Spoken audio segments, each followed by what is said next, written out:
நம்ம டிவிகே சைட்ல இருந்து இந்த விருப்ப மனு வந்து கொடுத்தாங்க சரிங்களா. பனையூர் ஆபீஸ்ல போயிட்டு எல்லாருமே போய் இது வாங்கினாங்க. 100 ரூபா கொடுத்து வாங்கினாங்க அந்த ஃபார்மை சரிங்களா. உங்களுக்கு எம்எல்ஏ ஆகணும்னு ஆசை இருந்துச்சுன்னா கண்டிப்பா அந்த வந்து விருப்ப மனு வந்து வாங்கி நீங்க கண்டிப்பா அப்ளை பண்ணலாம். இதுல வந்து ஒரு 10 பேஜ் இருக்கு சரிங்களா. 10 பேஜ் இருக்கு. இதுதான் ஃப்ரண்ட் பேஜ் சரிங்களா.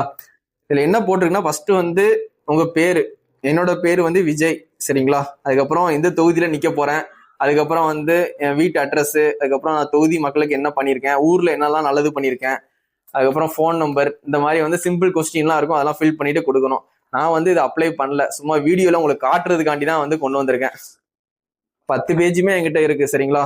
எல்லாம் கலர் ஜெராக்ஸ் தான் சரிங்களா.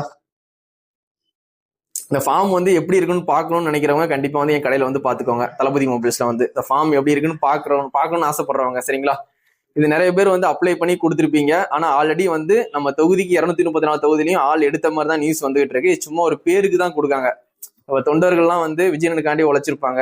சீட்டு கொடுக்குற அன்னைக்கு சண்டை போடக்கூடாது, அவங்களும் அப்ளை பண்ண மாதிரி இருக்கணும், எம்எல்ஏ சீட்டுக்கு அவங்கள வந்து சமாளிக்கணும், அதுக்காண்டி இது கொடுத்த மாதிரி தான் இருக்கு சரிங்களா. அதை கூட 100 ரூபா காசு கொடுத்தா வித்துருக்காங்க சரிங்களா.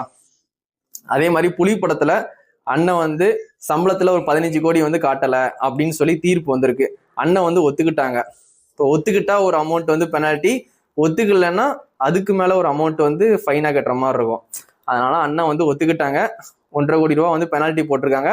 அண்ணன் சைட்ல இருந்து என்ன சொல்றாங்கன்னா, இது நீ வந்து ஸ்டார்டிங்லேயே கேட்டிருக்கணும், 3 வருஷத்துக்குள்ள வசூல் பண்ணிருக்கணும். 2015னா அந்த 3 வருஷத்துக்குள்ள வசூல் பண்ணிருக்கணும். 10 வருஷம் கழிச்சு வந்து கேக்குறீங்க, நான் கெட்ட மாட்டேன் அப்படிதான் நியூஸ் போய்கிட்டு இருக்கு. அந்த நியூஸோட தீர்ப்பு அன்னைக்கு தான் இதை வந்து சேல் பண்ணாங்க. அதை பத்தி யாரும் மக்கள் பேசக்கூடாது, அதை திசை திருப்பதுக்காண்டி தான் இந்த ஃபார்மை வந்து அன்னைக்கு வந்து கொடுத்தாங்க சரிங்களா. அதே மாதிரி அண்ணன் வந்து டாக்ஸ் பணத்தை எடுத்து வச்சது தப்பு தான், ஆனா மறப்போம் மன்னிப்போம் சரிங்களா. கண்டிப்பா வந்து இதை மறந்துருங்க சரிங்களா. தமிழ்நாட்டு மக்கள் தான் எல்லாருமே எல்லாத்தையும் ஈஸியா மறந்துடுவீங்களே, அதே மாதிரி இதையும் மறந்துருங்க. கண்டிப்பா எலெக்ஷன் அன்னைக்கு போய் அண்ணனுக்கு போய் ஓட்டு போடுங்க. அண்ணன் கண்டிப்பா நல்லது பண்ணுவாங்க.